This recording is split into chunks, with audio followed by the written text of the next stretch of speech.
Dans la précédente vidéo, nous avons vu comment choisir quel test utiliser en fonction du profil à recruter, comment créer son profil de recrutement et le personnaliser, et enfin comment ouvrir un accès au test à un candidat. Nous allons maintenant voir comment interpréter les résultats d'un test. Cette formation est découpée en deux parties. Dans la première partie, nous verrons les différents types de résultats et leur usage. Dans la seconde partie, nous passerons plus de temps sur l'analyse des scores au test du candidat et sur l'interprétation détaillée de ces scores. Vous êtes prêts? Alors commençons. Dans le menu de gauche, sélectionnez le point 4, Gestion des résultats. Puis sélectionnez le premier document, Rapport rédigé de synthèse. Comme vous n'avez sélectionné aucun candidat, le programme vous demande de choisir un candidat déjà évalué. Sélectionnons Martine. Puis choisissez le poste sur lequel vous envisagez de la recruter. Ici prenons assistante en ressources humaines.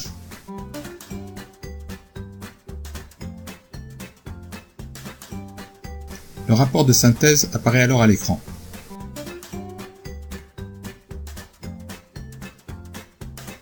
Vous y trouverez un mini CV du candidat,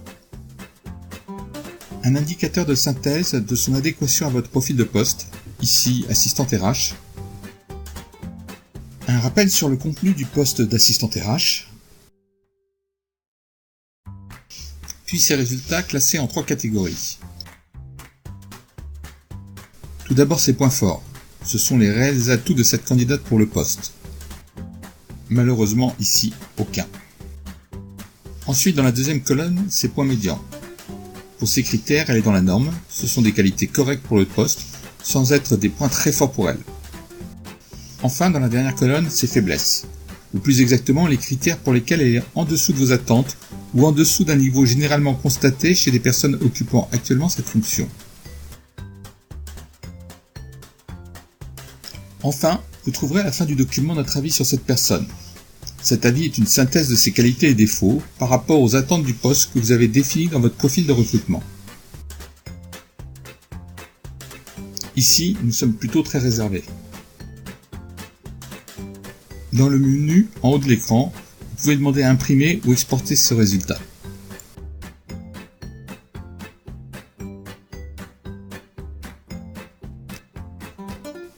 Si vous souhaitez analyser les résultats d'un autre candidat, vous pouvez cliquer sur son nom en haut pour passer à un autre candidat.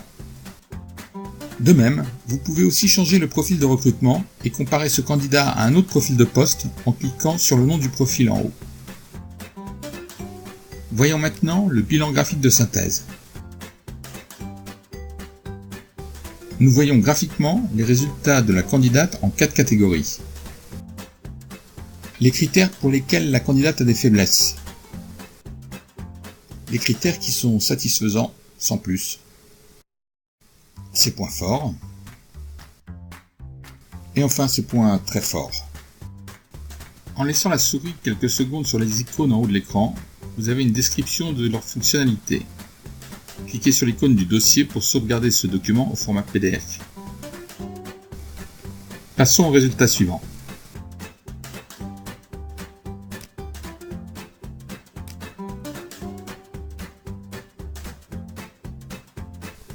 Le profil radar vous permet de comparer d'un seul coup d'œil les scores de votre candidat aux qualités requises par votre poste. En vert, vous trouvez la moyenne des candidats occupant actuellement ce type de poste. En orange, les résultats de votre candidat pour chacun des critères de compétence du poste. En pointillés blanc et bleu, la zone dans laquelle nous vous conseillons de recruter. Un candidat en dessous des pointillés blancs est sous-dimensionné par rapport à vos attentes. Un candidat au-dessus des pointillés bleus a cette compétence à un niveau très important, ce qui peut parfois poser un problème à votre organisation ou aux personnes qui travaillent avec lui.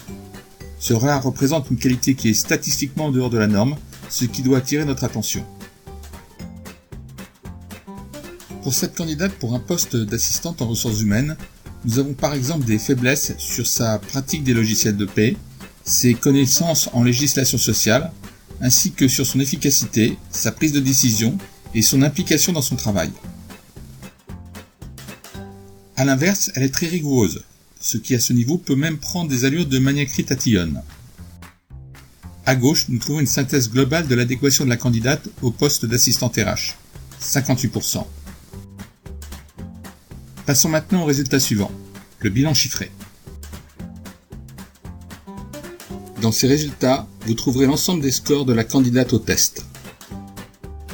Son score sur 20 sur chaque critère à partir d'au moins 15 questions auxquelles elle a répondu. Son auto-évaluation, c'est-à-dire ce qu'elle pense d'elle-même.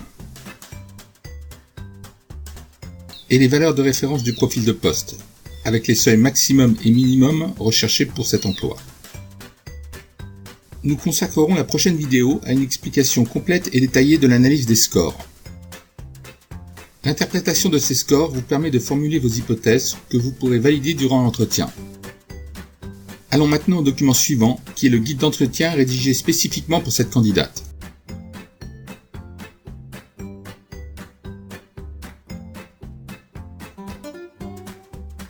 En fonction de ces résultats au test, le programme vous rédige un guide d'entretien personnalisé avec les points qui semblent importants d'approfondir en face à face avec la candidate. Vous y trouverez un mini CV de la candidate, son adéquation globale au profil recherché, puis le profil recherché avec la définition du poste, ainsi que les activités professionnelles qu'elle devra réaliser.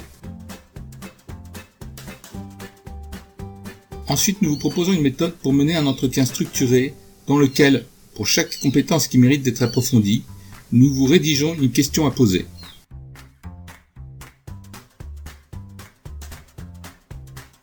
Sur la page suivante, vous trouverez sous forme d'histogramme les résultats de la candidate au test, avec les icônes d'alerte sur les critères qui méritent votre attention. Classez avec des étoiles les compétences que vous recherchez pour le poste à pourvoir et dont l'évaluation ne pose pas de problème pour cette candidate. Puis les critères qui méritent à notre avis d'être approfondis, car il existe pour ceux-ci un doute raisonnable ou au moins des interrogations. Ici nous avons par exemple le critère implication, qui à notre avis mériterait d'être approfondi. Nous estimons que cette candidate a une faible implication professionnelle, cependant qu'elle dit que de son côté, son implication est plutôt bonne. Par ailleurs, nous pensons que cette candidate a été plutôt sincère dans son appréciation de son implication. Aussi, même si nous maintenons notre évaluation, nous vous suggérons d'interroger à ce sujet durant l'entretien.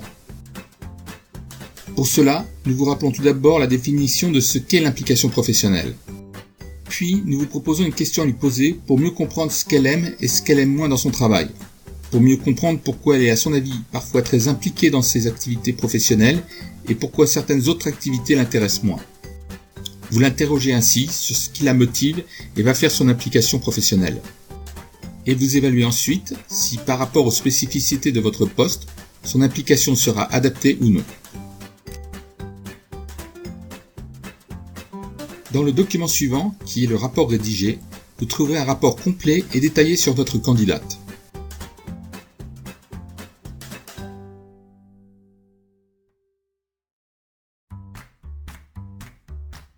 Vous y trouverez son mini-CV, son adéquation globale au profil de poste, une présentation du poste pour lequel elle a été évaluée, une introduction avec quelques informations préliminaires à la compréhension de ce qu'est un test, puis les points forts de votre candidate, c'est-à-dire ses principales qualités,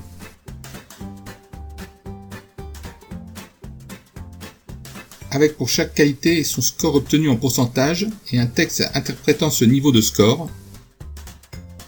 Avançons dans le document jusqu'à la fin de cette première partie.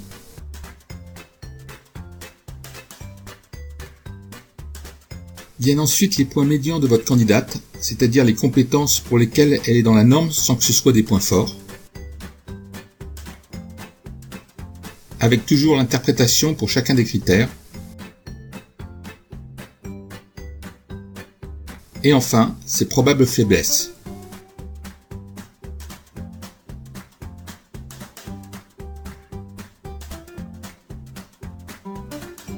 Vous trouverez ensuite une synthèse des qualités et des limites de votre candidate.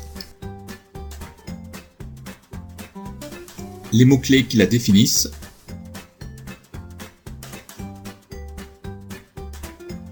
le profil radar avec superposition des résultats de la candidate et du profil de poste que nous avons déjà vu,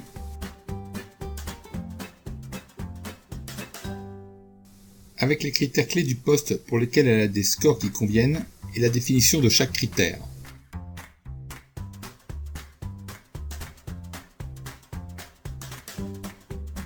Puis les critères qui risquent de poser un problème par rapport aux attentes du poste.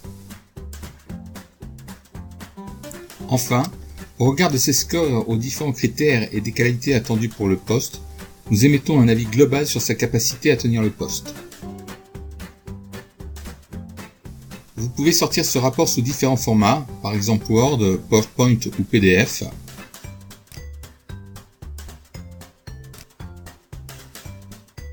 Et vous pouvez aussi, dans les options, configurer le rapport selon vos besoins.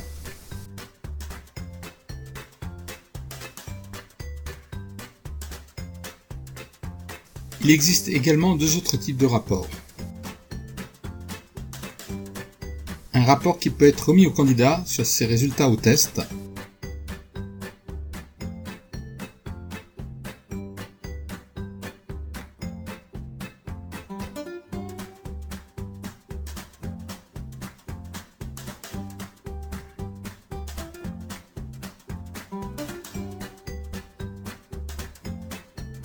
Dans ce rapport, le candidat retrouve toutes ses évaluations, avec un score faisant la synthèse de ce que nous pensons de sa compétence et de ce que lui pense de sa compétence.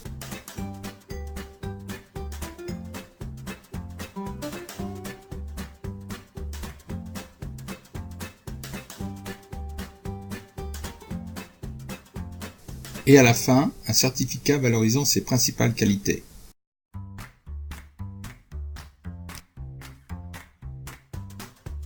Vous trouverez aussi dans les résultats un rapport sur uniquement les critères clés du poste à pourvoir. Différents résultats sous forme d'histogramme, un graphique de Gantt, une gaussienne, la possibilité de comparer graphiquement plusieurs candidats sur votre profil de poste, la possibilité de créer vos propres macrocritères en combinant des critères et de comparer les candidats sur ces macrocritères. La possibilité de classer plusieurs candidats sur un même profil de poste. Je vous invite à essayer les différents types de résultats et n'hésitez pas à nous interpeller par le chat en bas à droite pour une explication sur les utilisations des résultats. Cette vidéo est maintenant terminée, merci de l'avoir suivie et à très bientôt.